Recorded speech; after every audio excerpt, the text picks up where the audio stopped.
Mabigat ang naging bill sa kuryente ng ilang consumers ngayong Abril. Dahil bukod sa mataas na konsumo, bunsod ng malinsangang panahon, naramdaman na rin ang dagdag singil na ipinatupad ng Meralco nung nakaraang buwan. Pero ang good news, ayon po sa Meralco, posible namang bumaba na ang singil ngayong Mayo. Ang detalye sa balitang A to Z ni Ace Cruz. Higit 2 linggo pa lang nang magpakabit si Nanay Alma ng aircon sa kanilang bahay dahil sa tindi ng init. Pero ngayon pa lang, kabado na siya sa posibleng laki ng kanyang babayaran. Nitong Abril lang kasi ay umabot sa halos 5,000 pesos ang kanyang bill. Yung dadating na bill, grabe. Hindi ko alam kung magkano.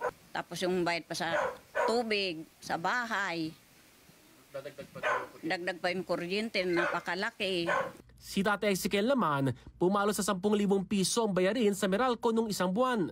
Hindi anya pwede magtipid sa konsumo lalo't may mga naka-work from home sa kanila. May mga computers ganun, tsaka yung electric pan. Kasi may PWD po kami, hindi pwedeng isang electric pan lang ginagamit niya.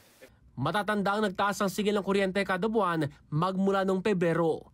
Pinakamalaki noong Abril, naabot sa mahigit 500 piso ang naging dagdag para sa mga kumukonsumo ng higit 800 kilowatt-hours. Kaya't maging kay Pangulong Ferdinand Marcos Jr. ay umapila na ang ilang consumer. Lakay bongbong. Bumaba ko nga ti presyo ti kuryente tayo ti Pilipinas, ano adong matulungan nga Pilipino. Ang good news sa Meralco, posible na manong bumaba ang singil ngayong buwan ng Mayo. Bababa nakikita natin kasi alam niyo malaking factor talaga yung capacity, available capacity. Ibig sabihin, mas maraming plantang gumagawa ng kuryente, mas maraming planta nagpo-produce, nagge-generate ng kuryente. Mas malaki ang posibilidad na bumaba yung presyo.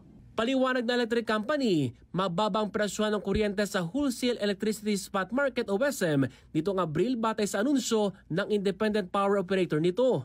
Gayunman, wala pang pinal na competition ang electric company kung magkano ang magiging tapya sa darating na bill.